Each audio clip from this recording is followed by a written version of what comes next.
Odette, tu Je n'es pas pose les une autre autres. question. Qu'est-ce que vous pensez du vaccin de la COVID-19? Je me suis fait vacciner. Oui. J'ai pris mes 2 doses. Je crois que l'avoir fait dit tout sur la vaccination de la COVID-19. Donc vous recommandez tous ceux qui Je nous recommande suivent le à se vaccin. vacciner. Je recommande le vaccin pour avoir eu des parents en réa, pour avoir eu des proches qui sont décédés. Et je me dis, s'il faut leur donner une chance de vivre, je partirai toujours pour la vie. Et je suis pour la vaccination parce que la vaccination correspond à pratiquement 70 à 80% des activités de la pédiatrie. D'accord. Maintenant, est-ce que s'il faudrait dire un mot au ministre de la Santé qui est certainement en train d'écouter cette émission, qu'est-ce que vous lui diriez? Moi, je parle du ministre en tant que personne technique. Oui, bien sûr. Il faut bien faire la nuance. Donc, ce que je vais dire n'a rien de politique, même comme on va dire qu'on ne peut pas dissocier la politique, mais je parle de politique de santé. Je crois qu'en 3 ans, on a eu envie de croire à notre système de santé. On a vu une lueur d'espoir, ce qui peut expliquer les attentes et les flèches et les coups. Donc, on est derrière. Moi, je parle en tant que professionnel de santé et vraiment, sincèrement, en 3 ans, il m'a donné envie de continuer. Et je crois qu'il est sur la bonne lancée. Alors, qu'est-ce que vous dites aux étudiants en médecine qui nous écoutent? La médecine n'est pas la panacée. La formation médicale n'est pas un moule. Prenez cette formation et adaptez-la à ce que vous avez. N'essayez pas de vous adapter à cette formation, vous n'arriverez pas. Vous êtes médecin, vous n'avez pas besoin de jouer au rôle du médecin. On ne joue pas son propre rôle dans la société. Donc ne cherchez pas à ressembler à Dr Claudel, à Dr Ngou, à Dr Bouélé. Recherchez en vous ce que vous pouvez apporter dans un domaine. On voit beaucoup de médecins maintenant se lancer sur des pages de communication. Ils font très bien de la musique, de la culture. Vous avez John Juvenus qui est dans votre groupe. Voilà. Donc, on voit comment exprimez-vous. Exprimez, n'étouffez pas, vous serez malheureux. Le médecin a le droit d'être heureux. Ça, je le dis à la population. Le médecin ne doit pas se sentir coupable d'être heureux parce que les malades vont mal. Le médecin a le droit. On ne vous fasse pas vous sentir coupable d'être heureux. Parce qu'un médecin heureux, c'est une population heureuse. Voilà le conseil que je peux donner aux cadets. Qu'est-ce que vous dites aux professeurs en médecine? Et avant de répondre, j'ai envie de prendre un exemple. Pendant la COVID-19, j'ai trouvé la communication des professeurs en médecine sourde. Pourquoi je dis sourde? Peut-être elle était restreinte aux hôpitaux, aux cliniques, etc. Parce que lorsque je prends un cas comme en France, où on a le docteur, ou plutôt le professeur Raoult, qui a une chaîne YouTube sur laquelle chaque semaine, il partage son avis sur la pandémie de la COVID-19, il donne son point de vue sur les études qui sont menées, il communique à la population. Il ne s'adresse pas seulement aux médecins, aux étudiants en médecine, parce qu'il veut que la science se prime pour que le divertissement ne prenne plus le dessus pour devenir les talents de la société. Que font nos professeurs en médecine? Que disent-ils de la COVID? Quels sont les travaux qu'ils sont en train de mener? Si oui, comment est-ce que la population comprend ou essaie de savoir ce qui se passe? Les choses sont tellement dynamiques qu'on a une population qui a envie d'être actrice de ses soins. Elle ne veut plus subir les soins. Et c'est un paradigme qui change, mais très lentement. Autant la population s'adapte, autant les professionnels de santé doivent s'adapter. Mais force est de constater que l'adaptation des professionnels de santé est plus lente que l'adaptation de la population. C'est nouveau, Claudel. C'est nouveau de voir des médecins qui sont sur la toile, qui essaient de communiquer, qui transposent leur clinique. Parce que donner l'information n'est pas un problème.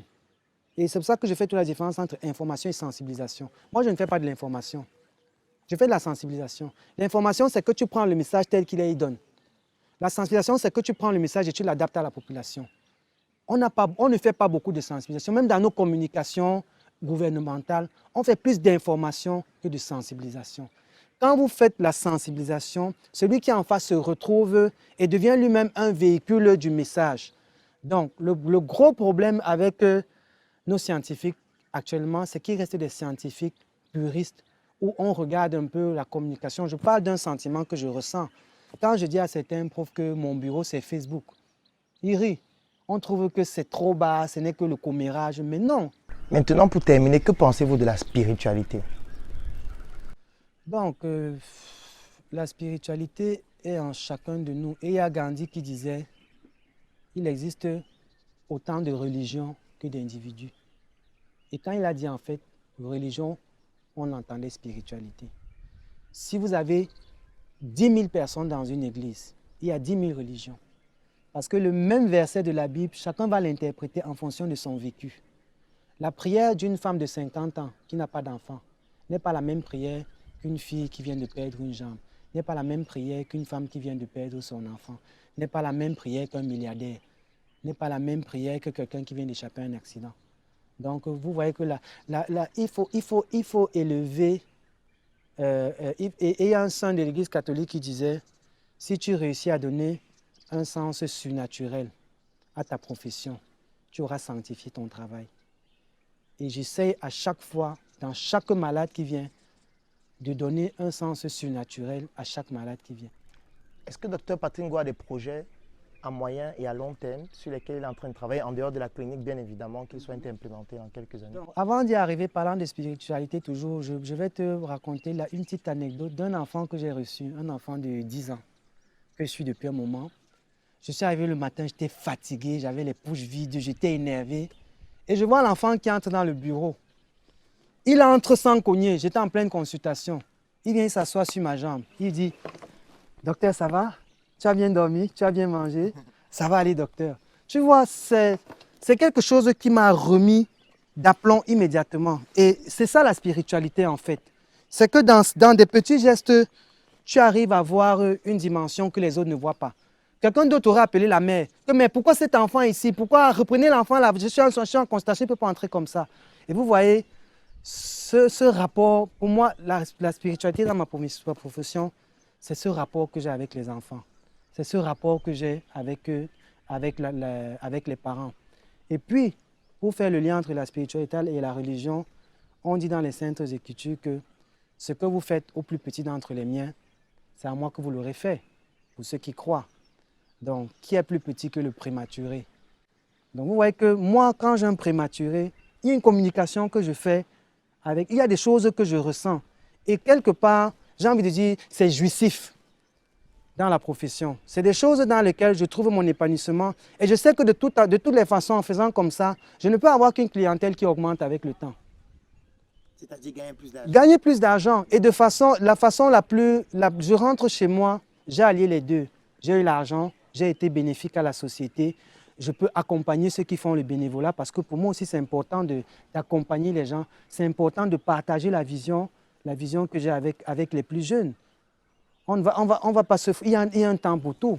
Il y a un temps pour travailler, il y a un temps pour manger. Magnifique. Et ma mère dit toujours, le repos éternel, c'est quand on meurt qu'on se repose. Oh, yeah. La retraite, en fait, parce qu'on ne peut pas finir sans parler de retraite, parce que quand tu parles de médecin, pour moi, le médecin ne consulte pas toute la vie. À 50 ans, moi, je compte arrêter de consulter à 50 ans.